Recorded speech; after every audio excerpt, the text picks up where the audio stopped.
Welcome everyone, Gamer King Tario here, back with another PlayStation Vita review. Today we're going to look at Persona 4 Golden, the remake of the PS2 classic. If you were to go through my favorite video games of all time, you'd find quite a few Japanese role-playing games on that list. Chrono Trigger and Final Fantasy X immediately come to mind as two of my all-time favorites. Though in the last half decade or so, I've played many Japanese role-playing games and none of them have grabbed a hold of me the way those titles did. I figured as I grew up I naturally gravitated to the open world freedom of Western RPGs, and I felt that I had perhaps outgrown the linear style of the former. As it turns out, I was probably playing the wrong games. As you can tell from my opening, this is my first venture into the Persona series, so I won't be able to fill you in all the differences between the Vita version and the prior version. Aside from the HD visuals, they state they've added some new cutscenes, story and voice dialogue, and they've made some improvements to the combat system. Persona 4 Golden is the modern take on the RPG. You play as a young high school student from the big city that migrates to a small suburban town.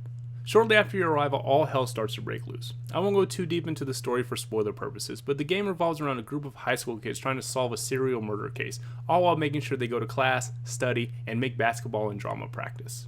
Top to bottom, the narrative throughout the game is excellent though. Even though the story has an after-school special feel to it, the way you're trying to solve a murder all while dealing with typical high school stuff. This is able to succeed because the characters and character development in the game are so strong. I haven't cared or felt this attached to a group in a long time. Each character feels unique, and while they may start out as typical cliches like the shy girl or the bad boy, they grow in ways that I never ever expected, all while never losing the fact that they're high schoolers with all the fearlessness and eternal hope and crippling insecurities that go along with that. One thing about the story is that the beginning of the game is incredibly narrative heavy. In the first couple of hours, you'll probably just fight two tutorial style battles, so watch out for that, but all of that talking is building to something. Gameplay wise, Persona 4 Golden is a blend of many different elements. Part traditional RPG, part Pokemon style combat, part time management sim, part high school drama, part murder mystery, and part dungeon crawler. Whenever a game splits its focus over many different gameplay elements, the game generally suffers from being a jack of all trades, master of none syndrome. Magically, this isn't the case with Persona, as the game strikes an amazing balance of it all. The game allows you to do what you want to do when you want to do it. Do you spend the afternoon going to basketball practice or going to work? Or do you visit the Velvet Room and work on building up your personas? The choice is yours, and while the game is formulaic, it never feels formulaic. If you decide to hang out with one of your friends to raise your social link, the game doesn't just say, you hung out with Yukiko, and you've increased your social link. It shows you hanging out with her and the conversations that you have. You learn about her, and you learn about her feelings, and you watch her grow up over the course of many hours of gameplay. The best part of the whole thing is that it fits perfectly into the portable experience.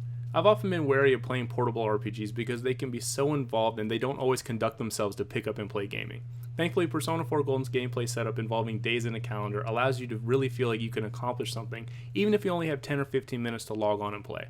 You may not have time to do a full multi-level dungeon, but surely you have time to jet off to basketball practice or study for midterms. Combat in the game revolves around what's called personas, and basically these are the manifestations of your characters that do battle for you. I've seen people compare it to Pokemon, and I guess that would be a fair representation. The combat is turn-based and elemental-based, and you can level up each individual persona by using it in combat, but you also level up your main character as well. Leveling your main character is important because the higher level you are, the higher level you can fuse personas together. This allows you to collect different personas and combine them together to make stronger, more balanced personas. And it also brings your social link into play. When you form bonds with people, you will create a social link, and the bonds with certain people will strengthen certain different personas in the fusing process. If all that sounded incredibly confusing, don't worry, it's really not, and the game does an excellent job of explaining each aspect of it. In short, the combat may be a bit basic, but it's certainly more than serviceable. The enemies are challenging, and the leveling system makes grinding feel valuable and satisfying. To the point about grinding, I did find it necessary to grind at multiple points in the game. Perhaps I was supposed to be working on my skills instead of going to basketball practice, or riding my scooter around town, or working on my garden, but I would usually be able to get up to the boss floor no problem, only to be smacked down rather quickly.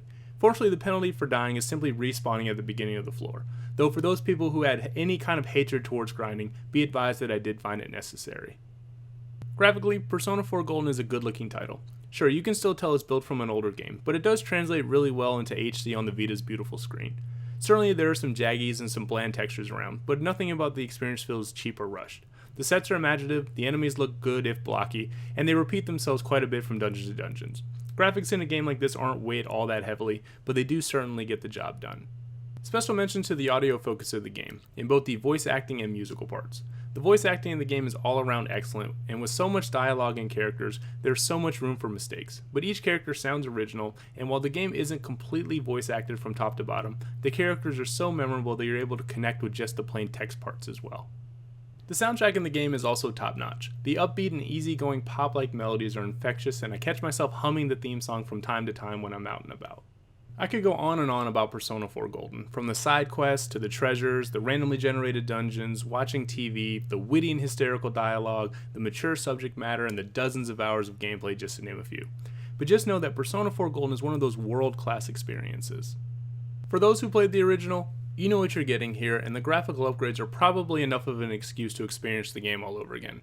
Those like me who missed it the first go-around, you're not just getting one of the best Vita games released this year, but one of the best games that you're going to play in a long time.